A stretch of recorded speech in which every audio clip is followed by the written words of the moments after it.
बनारस की आवाज news channel like subscribe share जरूर करें। अस्सलाम वालेकुम, मेरा नाम है मकबूल अहमद और आप देख रहे हैं बनारस की आवाज न्यूज चैनल। और जैसा कि अभी कल से हमारा जो लोगों से बातचीत का सिलसिला शुरू हुआ था कि जिस तरह से योगी जी यूपी के पावरलूम बुनकरों को एक राहत देना चाहते हैं और जिस तरह से बराबर कई संगठनों द्वारा प्रयास किया जा चुका है, उसी क्रम में हाजी इफ्तिखार जो टांडा के हैं, उत्तर प्रदेश बुनकर महासभा अध्यक्ष हैं, उन्होंने अपने एक पत्रक हमको भेजा है। उसमें कुछ सुझाव लिखा है, जैसा कि कोई भी सफल योजना को उन्होंने लिखा है कि कोई भी सफल योजनाओं को और सफल बनाने के लिए पूरे प्रदेश के पावरलूम कनेक्शन का सर्वे कराया जाए, जिसमें कि विद्युत विभाग के माध्यम से पावरलूम बुनकरों के घोषणा पत्र भरवा कर सही सही पावरलूम भार एवं मशीन की गणना की जाए और वर्ष 2006 के शासनादेश में घोषणा पत्र का प्रारूप संलग्न हो। और इसमें सेकेंड स्टेप में उन्होंने लिखा है कि यदि पावरलूम बुनकर पर बुनकरों के विद्युत सप्लाई करनी है तो वर्ष 2006 के फ्लैट रेट शासनादेश को ही सभी बुनकरों के लिए पुनः लागू किया जाए। उन्होंने जो अटल बिहारी योजना से पहले जो मुलायम सिंह के शासनकाल में जो योजना शुरू की गई थी, इन्होंने दूसरे नंबर पे उन्होंने ये मांग की है कि पुरानी जो योजना है उसको लागू किया जाए। वो लिखते हैं कि वर्तमान में 5 किलोवाट तक के फ्लैट रेट को समाप्त कर दिया जाए। इसके कारण बुनकरों का शोषण एवं उत्पीड़न हो रहा है। ये दोहराया नहीं है कि कितना शोषण हो रहा है, क्योंकि कभी ओवरलोड के नाम पर जो बुनकरों को देना पड़ता है और साथ ही साथ बकायेदार हो रहे हैं। उन्होंने ये भी लिखा है कि जो बुनकर हैं उनका उत्पीड़न भी हो रहा है और वो बकायेदार भी हो रहे हैं। इस फ्लैट रेट में भार की सीमा को ना बढ़ाया जाए। जिस तरह से फ्लैट रेट योजना है 5 किलोवाट तक की जो सीमा तय की गई है उसको ना बढ़ाया जाए, ये उनका सुझाव है। वर्तमान में फ्लैट रेट बहुत अधिक है। जो ये रेट है, जो सब्सिडी दी गई है, जो रेट बनाया गया है, वो कहीं ना कहीं उन्होंने लिखा है कि ये बहुत अधिक है।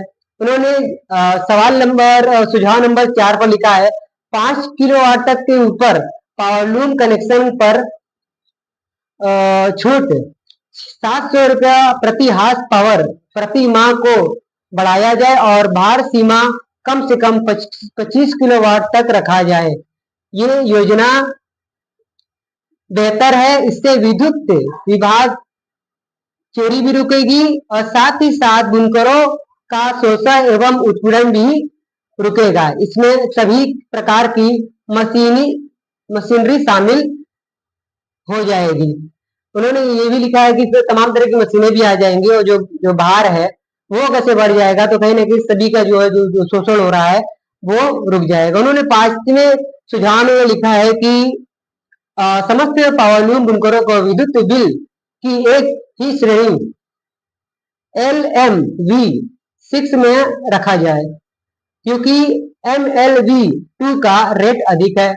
उन्होंने ये भी सुझाव दिया है। उनका 6 नंबर का जो सुझाव है, समस्त पावरलूम बुनकरों को बिलिंग KWY यूनिट के आधार पर ही की जाए, क्योंकि बुनकरों के पास बड़ी जमीन नहीं है। ऐसे पावरलूम मशीन एक जगह लगी है, साथ ही वारपीन, नरी मशीन एवं अन्य सहयोगी मशीन किसी भी दूसरे परिसर में लगी है।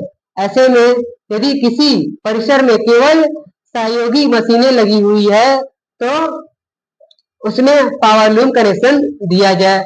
उन्होंने 7 नंबर में ये मांगे रखी है और उन्हें 8वें जो सुझाव रखे हैं कि पावरलूम कनेक्शन देने की प्रक्रिया को सरल बनाने को जिस तरह से वर्ष 2006 के शासनादेश को प्राविधान दिया गया है। जैसा कि उन्होंने लिखा है, पावरलूम कनेक्शन की प्रक्रिया को सरल किया जाए, जिस तरह 2006 के शासनादेश में प्राविधान है। उन्होंने साफ तौर पर लिखा है जो कि 2006 का जो शासनादेश है उसी को ही लागू किया जाए और ज्यादा से ज्यादा उसमें प्रावधान ना दिया जाए, उसमें ज्यादा से ज्यादा चीजें को ना जोड़ा जाए। उन्होंने ये लिखा है।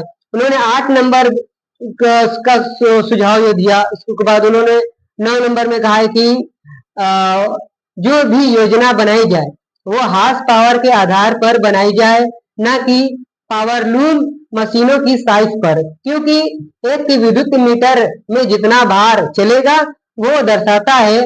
ऐसे ऐसे में अब बुनकरों की साइज के आधार पर योजना लागू करने से भ्रम विवाद की स्थिति उत्पन्न होती है, जिसके कारण बुनकरों का शोषण एवं उत्पीड़न होता है। उन्होंने साफ तौर पर लिखा है कि अगर से किलो पावर और तमाम तरह की चीजें जो होती है उस पर उन्होंने लिखा है कि अगर से ऐसा होता है तो कहीं ना कहीं जो है कि बुनकरों का शोषण होगा। देखिए उनका 10वां सुझाव है कि पावरलूम बुनकरों की विद्युत बिलों को दर्शाया जा रहा है। पावरलूम बुनकरों की विद्युत बिलों को दर्शाए जा रहे फर्जी बकाये को शून्य किया जाए। अक्सर बिल में फर्जी बकाया जोड़ दिया जाता है और बराबर उसको दिखाया जाता है कि आपका इतना बकाया है उतना बकाया है। इसको लेकर उन्होंने 10वां सुझाव ये दिया है और उन्होंने लिखा है अंत में आपसे सादर निवेदन है कि प्रदेश के पावरलूम बुनकरों को विद्युत विभाग के माध्यम से घोषणा पत्र भरवा कर मशीन एवं विद्युत भार का सही सही आकलन करते हुए 5 किलोवाट तक की ऊपर की योजना में छूट एवं भार की सीमा को बढ़ाकर नई योजना बनाई जाए जो सभी बुनकरों को एक समान लागू हो जाए, जिससे प्रदेश के पावरलूम बुनकरों का विकास हो सके। तो उन्होंने ये 10 सुझाव रखा है। हाजी इफ्तिखार साहब जो प्रदेश अध्यक्ष हैं, टांडा के रहने वाले हैं, उन्होंने सरकार को ये सुझाव भेजा है। वो पत्र हमने आपको पढ़कर बता दिया और जिस तरह से पावरलूम बुनकरों को बराबर जो है कि जो विद्युत विभाग के द्वारा शोषण किया जा रहा था कि 5 किलोवाट से अब से ज्यादा चल रहा है, तमाम तरह की बहुत सारी समस्या थी। और अभी जो हाल ही में जो बैठक चल रही है योगी जी की, और जो योगी जी बनारस में एक टीम भेजने वाले हैं और तमाम लोगों से तमाम संगठनों से, जो बनारस की बुनकर संगठन है उससे जो सुझाव लेने वाले हैं उसको देखते हुए आज इस प्रकार साहब से एक 10 सुझाव जो कि शासन को दिया गया है। ये लेटर आपको जो स्क्रीन पर दिख रहा है, आप क्या सोचते हैं इन तमाम मुद्दों पर, और जिस तरह से इन्होंने तमाम सुझाव दिए हैं इन 10 सुझाव को आप किस तरह से देखते हैं। और अगर से आप चाहेंगे तो ये लेटर हम आपको व्हाट्सएप कर देंगे, आप कमेंट बॉक्स में अपना नंबर भेज सकते हैं और आप क्या चाहते हैं ये भी आप लिखकर भेज सकते हैं, या तो हमारे स्क्रीन पर हमारा व्हाट्सएप नंबर है, आप अपना सुझाव व्हाट्सएप पर भी लिखकर भेज सकते हैं। क्योंकि फ्लैट रेट योजना जो है जब से लागू हुई है और 1720 रुपया जो आम बुनकर दे रहा है, और लूम जो है उनकी जो है कि 10 दिन चल रही है। जिस दिन कारोबार बंद रहता है यानी एक महीने में मात्र 15 दिन ही पावरलूम का बुनकर जो है कि पावरलूम चला पाता है और उसको कभी कभी बहुत ज्यादा भी बंद करना पड़ता है। इन तमाम चीजों को देखते हुए बुनकरों को राहत दी जाए। बुनकरों को जो हमने ग्राउंड पर रिपोर्टिंग की है उस ग्राउंड रिपोर्ट की अपडेट ये है कि ज्यादातर जो जनता है वो ये कह रही है कि मात्र 200 से 150 रुपया ही रखा जाए, जो कि इससे पहले 75 था उसका डबल किया जाए महंगाई के हिसाब से और बजट के हिसाब से। और वहीं कुछ प्रतिशत यानी 5 या 6 या 10% मान लिया जाए, वो लोग चाहते हैं कि जो फ्लैट रेट योजना 2006 में लागू हुई थी उसी को पुनः लागू किया जाए। आप इस वीडियो से क्या सीखते हैं, क्या जानते हैं, और आप क्या चाहते हैं, आपका क्या सुझाव है, कमेंट बॉक्स में रखिए। और हमारे व्हाट्सएप पर भी आकर सुझाव दे सकते हैं कि फ्लैट रेट योजना का क्या रेट होना चाहिए जिससे कि आम बुनकर को राहत मिल सके। मिलते हैं अगली अपडेट में। बनारस के बाद न्यूज चैनल पर नए हैं तो चैनल को लाइक करें, सब्सक्राइब करें और दोस्तों में शेयर करें। मिलते हैं अगली अपडेट में।